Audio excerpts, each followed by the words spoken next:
When the Blood Has Dried #1 by Mad Cave Studios begins a fantasy adventure about a barkeep with a deadly past who finds the past coming back for a visit. We've got the review right here. See you in 3. Welcome back to Comical Opinions. This is our review of When the Blood Has Dried #1 from Mad Cave Studios. We're going to cover what's in this new #1 issue, fantasy adventure.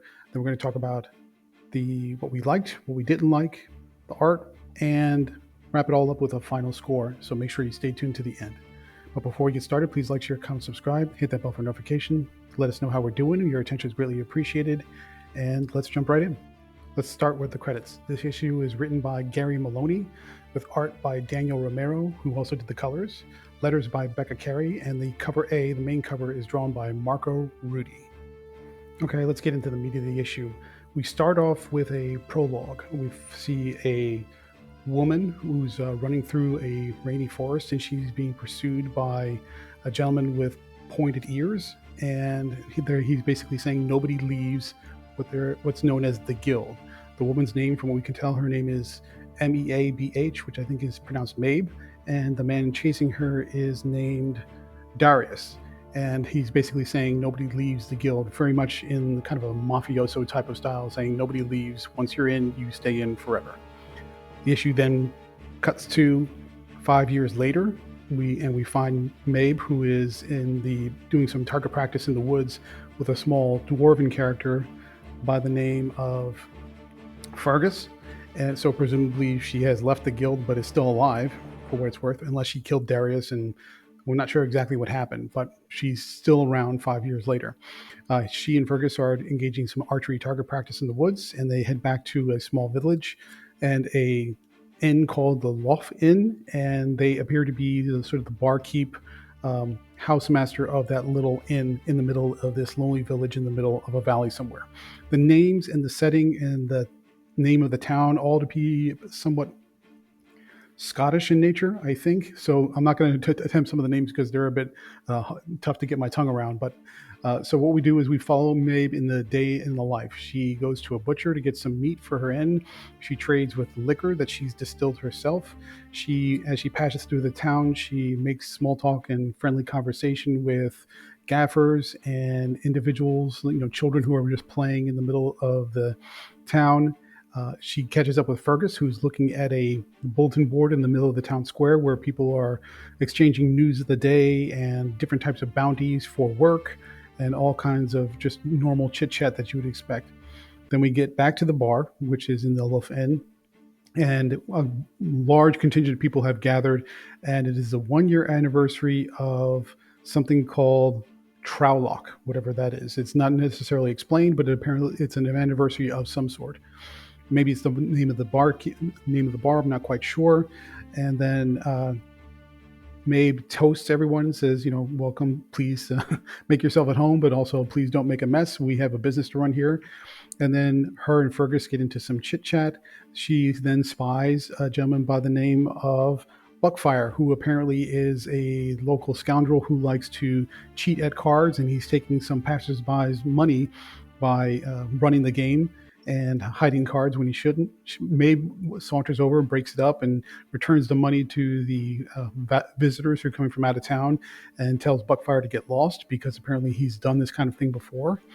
And as she goes back to the bar to kind of clean up the glasses and get ready for the next round, one of the folks that have been fleeced by Buckfire, a gentleman, says, "Hey, thank you very much. I'm a bard, and didn't you know I'm Nikolai Spring, and I'm with something called the Adventurers Guild."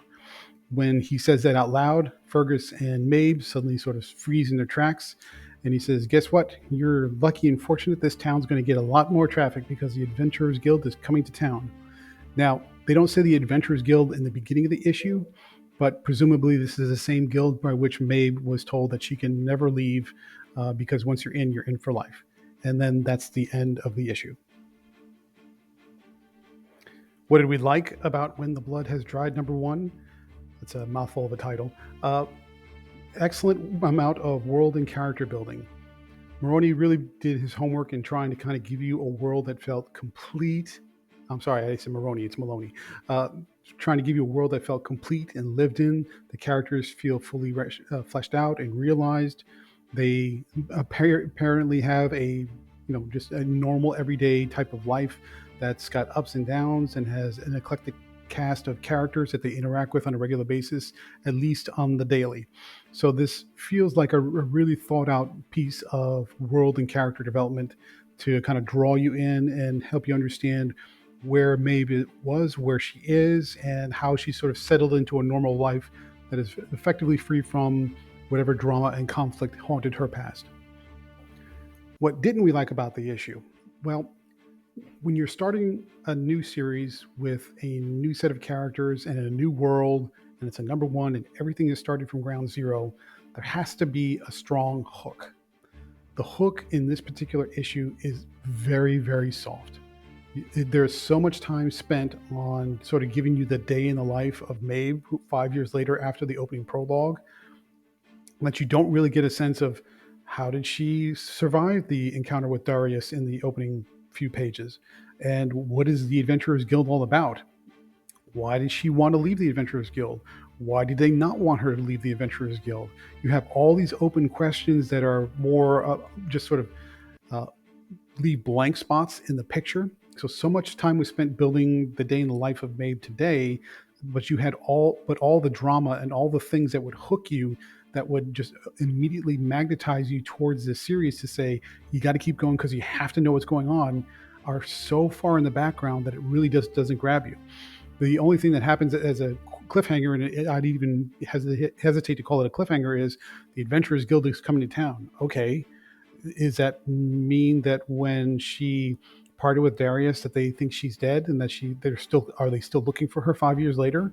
What is if the Adventurers Guild finds that she's there, what are the implications of that? What are the consequences of that?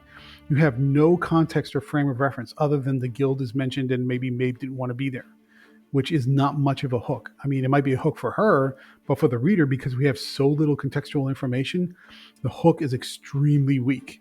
And so we'll read the next couple issues and we'll probably stick through the series because we try to be very even-handed about making sure we stay all the way through for a story, as long as it doesn't go completely south. But at the same time, if I were to pick this up and read it just cold, and I was just the regular person coming into an LCS and just figuring out if I wanted to stick with it or not, I'd probably be very lukewarm on this because the hook is so soft and so weak. Let's switch gears to talk about the art a little bit. So the art by Daniel Romero is excellent. There is a sort of fantasy patina to it, but the characters are extremely well rendered. There's a lot of detail. There's a lot of distinctiveness in the faces. The facial acting is fantastic. And the character designs feel like they're from a fantasy, but there's a sort of groundedness and a realism to their look and their feel. And the compositions, everything works. This is a really well done, visually engaging comic.